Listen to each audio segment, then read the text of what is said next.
ગુજરાતમાં ચાંદીપુરા વાયરસના વિવિધ જિલ્લામાં વિવિધ સ્થળ પર 10 વર્ષથી નીચેના બાળકોના કેસ આવી રહ્યા છે અને એ બધા જ કેસ ચાંદીપુરાના હોય એવું ફલિત નથી થયું.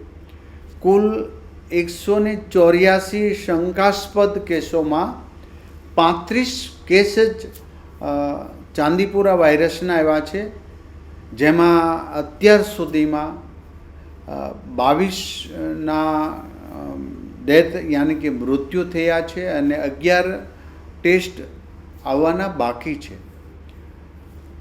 ટોટલ ચાંદીપુરાના પેશન્ટમાંથી 7 પેશન્ટ અત્યારે દાખલ છે. 6 પેશન્ટને સારા કરીને એમને રજા આપી દેવામાં આવી છે. ગાંધીનગર, ખેડા, અરવલ્લી યાની કે હિંમતનગર, રાજકોટ અને ભાવનગર આ સિવિલ હોસ્પિટલની અંદર બાકી આ પેશન્ટોને સારવાર અપાઈ રહી છે. નાની એવી શંકાસ્પદ લાગે કે કંઈ ગંભીરતા આવે તો તુરંત જ એમને હોસ્પિટલે ખસેડી અમારી આરોગ્યની ટીમ ગુજરાતના દરેક PSC CHC સેન્ટરથી લઈને હોસ્પિટલ આ બાબતમાં સજ્જ છે. એક પેશન્ટ મળ્યા હોય અને ત્યાં બીજું પેશન્ટ મળ્યું એવું નથી બન્યું. તો એટલા માટે કે ટીમ અત્યારે મહેનત કરી રહી છે, કારણ કે આ ફેલાઈ ગયું હોય કે એક જગ્યાએથી અનેક પેશન્ટ મળ્યા એવું પણ નથી. ગભરાવાની જરૂર પણ નથી.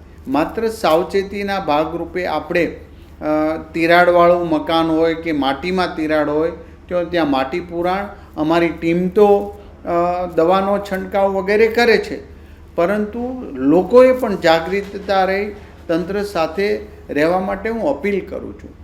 અને આ જે બાળકોને આવા લક્ષણો દેખાય તુરંત જ અમે એને શંકાસ્પદમાં જ ગણી લઈએ છીએ અને ટેસ્ટ કરાવીએ, જેમાંથી 184માંથી 35 બાળકોના ચાંદીપુરા વાયરસ પોઝિટિવ આવ્યા છે.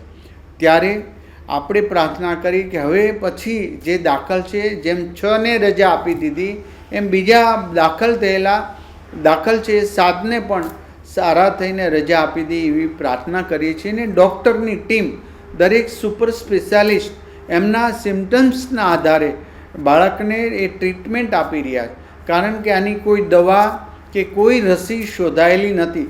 આની ટીમ પણ સંશોધન કરી રહી છે ભવિષ્યમાં એની દવા બનાવવા માટે અને રસી બનાવવા માટે. વૈજ્ઞાનિક ઢબે પણ એમનું રિસર્ચ શરૂ છે.